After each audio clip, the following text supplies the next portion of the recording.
बोलो जयकारा बोल मेरे श्री गुरु महाराज की जय। श्री सद्गुरुदेव भगवान की जय।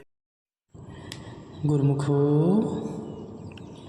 यह प्रश्न प्रत्येक के मन में उठता है कि ईश्वर तक कैसे पहुंचा जाए। इसके अतिरिक्त जिसे कभी नहीं देखा, जाना नहीं, उसका ध्यान चिंतन नहीं किया जा सकता, तब परमेश्वर का ध्यान कैसे किया जाए और भीतरी यात्रा के लिए उसकी सहायता कैसे ली जाए। निसंदेह इस प्रकार के कई प्रश्न सत्य मार्ग के जिज्ञासु को परेशान करते हैं, परंतु जो मालिक को जानते हैं और ईश्वर के ही रूप हैं, ऐसे संत महापुरुष से प्रेम करते हैं, वे सर्वाधार मालिक के एक रूप हो जाते हैं। समुद्र की लहरें किसी भी रूप में समुद्र से भिन्न नहीं हैं। वे समुद्र के तल से उठती हैं और फिर अपने स्रोत में ही विलीन हो जाती हैं, और लहरों को जो कुछ भी मिलता है उन सबको वह समुद्र की गहराइयों में ही ले जाती है। सद्गुरु ईश्वर के ही रूप हैं। वे ईश्वर का संदेश लेकर किसी विशेष उद्देश्य से इन भूलोक पर अवतरित होते हैं। सद्गुरु के प्रति प्रेम का अर्थ है ईश्वर के प्रति प्रेम। इसलिए इस प्रश्न पर किसी को भी आपत्ति नहीं होनी चाहिए कि सद्गुरु से प्रेम कैसे किया जाए। अतः पूर्ण श्रद्धा से सद्गुरु के वचनों का पालन करना चाहिए, उनसे दिलो जान से प्रेम करना चाहिए, भक्ति भावना से उनकी सेवा करनी चाहिए और आत्मिक उन्नति के लिए उनके चरणों में आत्मसमर्पण कर देना चाहिए। यदि साधक बस इतना ही कर ले तो शेष सब कुछ सद्गुरु स्वयं कर लेंगे। तब साधक अपने अंदर एक विलक्षण प्रकार की जागृति का अनुभव करने लगेगा। भक्ति पथ पर दृढ़तापूर्वक चलने से सद्गुरु की दया और कृपा बड़ी सुगमता से प्राप्त हो सकती है, क्योंकि वे बड़े दयावान और कृपालु हैं। पूर्ण सद्गुरु के बताए मार्ग पर चलकर कुछ ही समय में साधक को सद्गुरु के प्रकाश पुंज रूप के दर्शन होने लगेंगे, जो शरीर रूप में साक्षात ईश्वर है, पूजनीय एवं वंदनीय है। गुरुमुखो, जब हमने अपना सर्वस्व ही सद्गुरु को सौंप दिया तो फिर उसके अतिरिक्त और रह क्या गया। फिर हमें उनकी मौज से जो कुछ भी मिलता है वह हमारे लिए प्रसाद है, चाहे वह आशीर्वाद हो अथवा नाराज़गी हो, प्रेम हो अथवा छिड़के हो, सब कुछ हमें मधुर लगना चाहिए, क्योंकि वह हमारी भलाई के लिए ही होगा। जब मीराबाई के देवर राणा ने दूषित भावना से टोकरी में से एक जहरीले सांप को छिपाकर यह कहकर भेजा था कि उसमें शालिग्राम भगवान कृष्ण की मूर्ति है, तो मीराबाई ने यही सोचकर कि इसमें मेरे प्रीतम की मूर्ति है तो टोकरी को खोला, तो उसे सचमुच ही अपने सामने मुस्कुराते हुए भगवान श्री कृष्ण के दर्शन हुए थे। दूसरी बार जब राणा ने उसे मारने के विचार से विष जहर का प्याला भेजा और कहा कि प्याले में भगवान का चरण अमृत है, तो मीरा ने बिना किसी संकोच के शालिग्राम के प्रेम में डूबकर, कृष्ण के प्रेम में डूबकर विष का प्याला अपने होठों से लगा लिया था, और देखो उसके लिए विष भी अमृत में बदल गया था। क्योंकि उसके इष्ट के नाम से उसे जो भी दिया गया था उसके लिए वह प्रसाद बन गया था। यह बिल्कुल सत्य है कि भगवान अपने बच्चों को कभी छोड़ते नहीं। सद्गुरु के अति और अत्यधिक प्रति ऐसी श्रद्धा भक्ति एक साधारण व्यक्ति को भी शीघ्र ही महान बना देती है।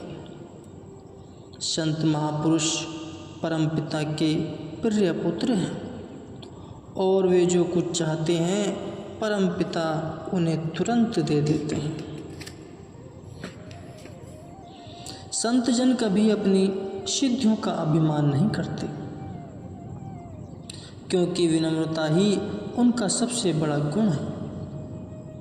वे कण कण में परमात्मा को ही देखते हैं। वे संसार में ही रहते हैं, परंतु संसार के होकर नहीं रहते। जैसे ही उनका कार्य पूरा हो जाता है, वे प्रसन्न चित्त अपने धाम में वापस चले जाते हैं। उनमें और ईश्वर में तत्व और स्वरूप से वस्तुतः कोई भेद नहीं रहता। यदि तुम मालिक के दर्शन करना चाहते हो तो उसे अपने सद्गुरु में देखो। अपना सर्वस्व सद्गुरु को सौंप दो और उसी से प्रेम करो। तब तुम्हें अपने भीतर ही ईश्वर के प्रकाश पुंज स्वरूप के दर्शन होंगे। यह सही है कि मनुष्य की अल्प बुद्धि सद्गुरु की महिमा का वर्णन नहीं कर सकती। सब धरती कागद करूं, लेखनी सब बन राय। साध समुद्र की मसी करूं, गुरु गुण लिखा न जाए। यदि विश्व की संपूर्ण पृथ्वी को कागज बना ले और जंगल को समस्त लकड़ी को कलम बना ले तथा संतों समुद्र के जल को स्याही बना ले, तो भी सद्गुरु की महिमा को पूरा नहीं लिखा जा सकता। संसार के यह शुद्ध सीमित साधन सद्गुरु की महिमा का वर्णन करने में सर्वथा असमर्थ है। क्या एक कुएं का मेंढक कभी समुद्र के जल की था पा सकता है? इसी तरह जीव अपनी सीमित बुद्धि से असीम परमात्मा का भेद कैसे पा सकता है? वह सर्वव्यापक है, परंतु उसे अपने भीतर देखा जा सकता है। इसलिए जब उसे अपने भीतर ही आसानी से देखा जा सकता है तो उसकी खोज में इधर उधर भागना व्यर्थ है।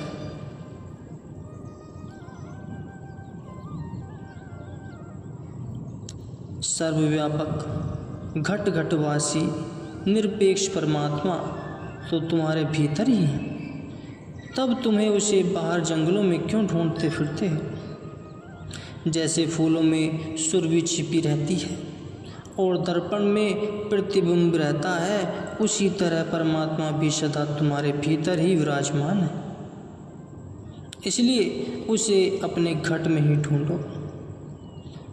बाह्य और आंतरिक जगत दोनों उसके ही प्रतिरूप हैं, परंतु यह ज्ञान सद्गुरु से ही प्राप्त होता है। जब तक हम अपने भीतर नहीं जाते और मालिक के वहाँ दर्शन नहीं करते, तब तक मन पर संकल्प विकल्प और संदेह का चढ़ा हुआ जंग दूर नहीं हो पाता। यह उन संत महापुरुषों के उपदेश है जिन्होंने परमेश्वर की व्यापकता को स्वयं अनुभव किया। जब तक जीव स्वयं इसका अनुभव नहीं कर लेता, तब तक उसे सुख और दुख अनुभव नहीं होता।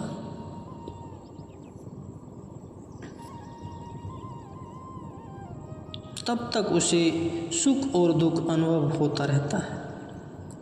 जब दूसरा कोई हमारी सहायता करता है तथा व्यापक सत्ता में दृढ़ विश्वास ही हमारा सहायक होता है। जब कोई मनुष्य संकट में होता है या मृत्युशैया पर होता है तो उस समय संसार की कोई भी वस्तु उसकी सहायता नहीं कर पाती। उसके प्रिय संबंधी भी निराश होकर उसके चारों ओर बैठ जाते। उनको यह भी पता नहीं होता कि यम के दूत कब आ जाएंगे, वे कहाँ से आएंगे और आत्मा को कहाँ ले जाएंगे। संसार की प्रत्येक वस्तु, यहाँ तक कि यह हाड़ मांस का शरीर भी यहीं रह जाएगा। गुरुमुखो, संत महापुरुष दया से अभिभूत होकर अपने गूढ़ अनुभव हमें बताते हैं और समझाने के लिए हमें उपदेश देते हैं कि आत्मा का इस संसार को किसी भी वस्तु से स्थायी संबंध नहीं है। यदि उनके उपदेशों के इस सार को अच्छी तरह समझ लिया जाए तो हमारे लिए कोई दुख नहीं रहेगा और हम आनंद और शांति का जीवन व्यतीत कर सकेंगे। इस विशाल रंगमंच पर प्रत्येक व्यक्ति अपना पार्ट जो उसे सौंपा गया है उसे अदा करने आया है। जैसे पिता और पुत्र, पति और पत्नी, बहन और भाई, श्रेणी और साहूकार, परंतु जो ही उसका खेल समाप्त होता है उसे रंगमंच से बाहर जाना पड़ता है, जैसे नाटक में अभिनेता के लिए होता है। जैसे नाव पानी पर तैरती है परंतु पानी को उसके अंदर नहीं जाने देती, नहीं तो वह नाव डूब जाएगी। इसी तरह हमें भी इस संसार में रहना है परंतु संसार के सुख दुख के वशीभूत नहीं होना है, अर्थात उन्हें अपने मन में स्थान नहीं देना है। जैसे कि श्लोक में कहा गया है, जैसे जलमही कमलू निरालमो मुर्गई नशान सुरती शब्दी भवसागरो तरीके नानक नामो वशान। जैसे कमल का फूल तालाब में होता है, तालाब के पानी से ही अपना आहार लेता है परंतु अपनी पंखुड़ियों को कभी तालाब के पानी से गीला नहीं होने देता। अथवा जैसे मुर्गा भी पानी में ही रहती है और जब शिकार उस पर निशाना लगाता है तो यह झट पानी में डूब जाती है, परंतु जब पानी से बाहर आती है तो उसके पंख एकदम सूखे होते हैं।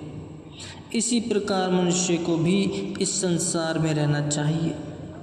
इस उद्देश्य के लिए उसे नाम और श्रुत शब्द योग का अभ्यास करना चाहिए, जिससे वह इस संसार रूपी समुद्र को पार कर सके।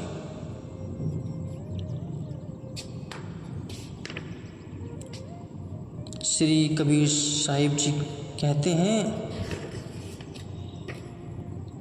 सुमरन की सुधि यूं करे ज्यों गागर पनिहार, हौले डोले सुरत ही में कहे कबीर विचार।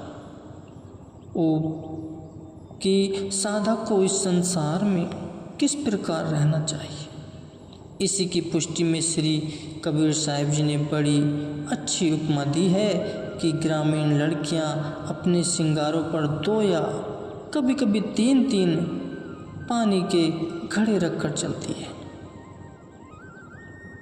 वे परस्पर बातें तथा कई विषयों पर चर्चा करती हुई चलती हैं। साथ में चलते चलते घड़ों का संतुलन भी बनाए रखती हैं। चलते चलते उनके घड़ों से एक बूंद पानी भी नहीं छलकता।